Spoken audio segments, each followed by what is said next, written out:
ناظرین، یاجوج ماجوج دراصل کون ہیں، ان کی شکل و صورت کیسی ہوگی اور وہ کہاں سے نکلیں گے، یہ ایسے سوالات ہیں کہ جن کے بارے میں بہت کم لوگ جانتے ہیں۔ آج کی ویڈیو میں ہم آپ کو بتائیں گے کہ اصل میں یاجوج ماجوج کون ہیں، ان کی شکل و صورت کے بارے میں بھی آپ کو بتائیں گے، اور یہ بھی بتائیں گے کہ وہ کہاں سے نکلیں گے اور کب نکلیں گے، اور وہ کون سی جھیل ہے جس کا وہ سارا پانی پی جائیں گے۔ اس کے علاوہ یاجوج ماجوج کی ہلاکت کیسے ہوگی، یہ بھی ہم آپ کو آج کی ویڈیو میں بتائیں گے۔ لہٰذا آپ سے گزارش ہے کہ ویڈیو کو سکپ مت کیجیے تاکہ آپ کو یاجوج ماجوج کے بارے میں اصل حقائق پتہ چل سکیں جو کہ قرآن و حدیث سے اخذ شدہ ہے۔ ناظرین، یاد رہے کہ قرآن پاک میں یاجوج ماجوج کے تذکرے سے معلوم ہوتا ہے کہ دو افراد کی جنگی سربراہی میں ایک بڑا لشکر موجود ہوگا۔ ان کی اصل حقیقت کے حوالے سے چند احادیث بھی ملتی ہیں جس سے معلوم ہوتا ہے کہ یہ حضرت آدم علیہ السلام کی اولاد میں سے ہیں۔ اس بارے میں چند احادیث ملاحظہ فرمائیں۔ حضرت ابن عمر رضی اللہ تعالی عنہما سے روایت ہے کہ رسول اللہ صلی اللہ علیہ وآلہ وسلم نے فرمایا، یاجوج ماجوج بنی آدم سے ہیں، اور اگر انہیں چھوڑا تو یہ لوگوں کی معاشیت کو تباہ کر دیں گے، اور ان میں سے کوئی آدمی اس وقت نہیں مرتا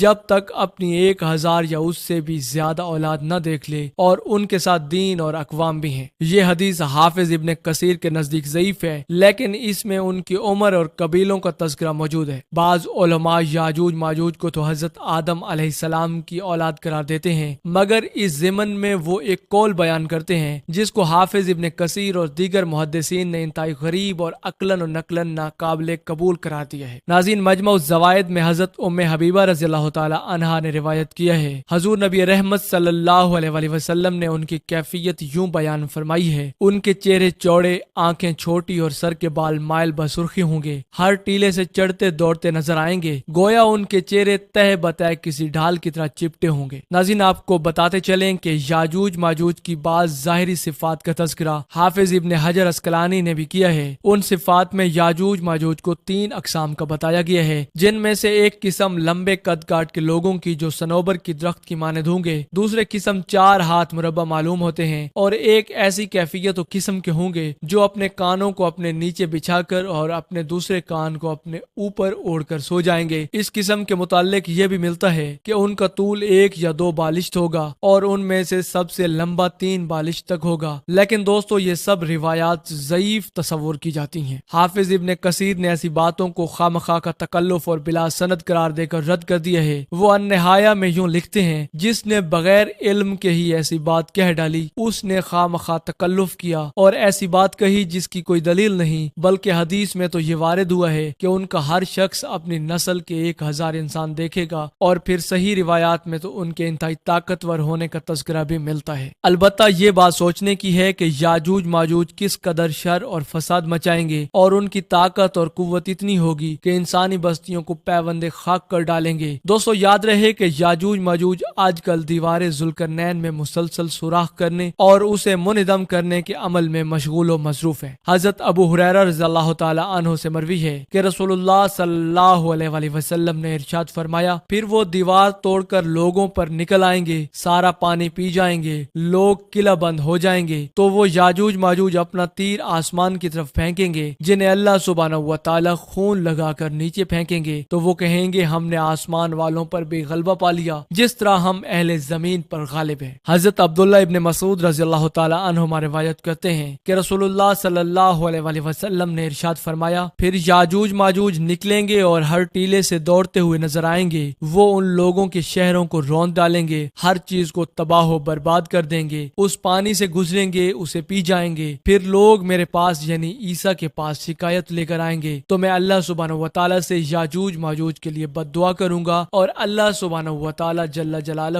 ان سب کو ہلاک کر ڈالیں گے۔ ناظرین، حضرت ابو سعید خدری رضی اللہ تعالی عنہما سے روایت ہے کہ نبی رحمت صلی اللہ علیہ وآلہ وسلم نے فرمایا کہ اللہ سبحانہ و تعالی قیامت کے دن فرمائے گا، اے آدم علیہ السلام عرض کریں گے، میں اطاعت کے لیے حاضر ہوں، مستعد ہوں، ساری بھلائیاں صرف تیرے ہی ہاتھ میں ہیں۔ اللہ سبحانہ و تعالی فرمائے گا، جہنم میں جانے والوں کو ان لوگوں میں سے الگ نکال لو۔ حضرت آدم علیہ نبینا علیہ السلام عرض کریں گے، اے اللہ، جہنمیوں کی تعداد کتنی ہے؟ اللہ سبحانہ و تعالی فرمائیں گے، ہر 1000 میں سے 999۔ اس کی ہولناکی اور وحشت سے بچے بوڑھے ہو جائیں گے، اور ہر حاملہ عورت اپنا حمل گرا دے گی۔ اس وقت تم خوف و دہشت سے لوگوں کو مدہوشی کے عالم میں دیکھو گے، حالانکہ وہ بے ہوش فراموش نہ ہوں گے، لیکن اللہ کا عذاب بہت ہی بڑا اور سخت ہوگا۔ صحابہ کرام علیہم رضوان نے عرض کیا، یا رسول اللہ صلی اللہ علیہ وسلم، وہ ایک شخص ہم میں سے کون ہوگا؟ حضور نبی رحمت صلی اللہ علیہ وسلم نے فرمایا کہ تمہیں بشارت ہو، وہ ایک آدمی تم میں سے ہوگا اور ہر ایک 1000 دوزخی یاجوج ماجوج کی قوم میں سے ہوں گے۔ ناظرین، اب تک 5 ایسی دیواریں سامنے آ چکی ہیں جن کے بارے میں قیاس کیا جاتا ہے کہ ان کے پیچھے یاجوج ماجوج کو قید کیا گیا تھا۔ ان میں سے ایک دیوار چین میں بھی ہے جسے دیوار چین کہا جاتا ہے، لیکن یہ عام مسالے سے بنی ہوئی ہے، اس لیے یہ قیاس درست نہیں ہے۔ یمن میں دیوار مارب کے بارے میں بھی سد ذوالقرنین ہونے کا گمان کیا جاتا ہے، لیکن یہ سیلاب روکنے کے لیے بنائی گئی تھی، اس لیے یہ قیاس بھی کبھی درست نہیں ہے۔ تیسرے نمبر پر کفکار میں دریا خضر اور بحر اسود کے درمیان دیوار کی طرح کا پہاڑی سلسلہ شمال اور جنوب کو الگ کرتا ہے۔ یہاں ایک لوہے کی دیوار بھی نظر آتی ہے جس کے بارے میں لوگ قیاس کرتے ہیں کہ یہی ذوالقرنین کی دیوار ہے۔ اس دیوار کے لوہے سے بنے ہونے کی وجہ سے کچھ حد تک احتمال ہو سکتا ہے۔ ناظرین، یاد رہے کہ یاجوج ماجوج حضرت ذوالقرنین علیہ السلام کی بنائی گئی دیوار کے پیچھے قید ہیں، جو قرب قیامت کے وقت ظاہر ہوں گے اور زمین پر خوب فتنہ پھیلائیں گے۔ بعض روایات میں آتا ہے کہ یاجوج ماجوج اس دیوار کو گرانے کی کوشش کرتے ہیں لیکن ناکام ہو جاتے ہیں۔ جب اللہ سبحانہ و تعالیٰ کی رضا ہوگی تو دیوار کی کھدائی کرنے والوں میں سے ایک کہے گا کہ کل ہم انشاءاللہ اس کو توڑ دیں گے۔ انشاءاللہ کہنے سے اگلے روز یہ دیوار ٹوٹ جائے گی۔ یوں یاجوج ماجوج زمین پر پھیلتے چلے جائیں گے،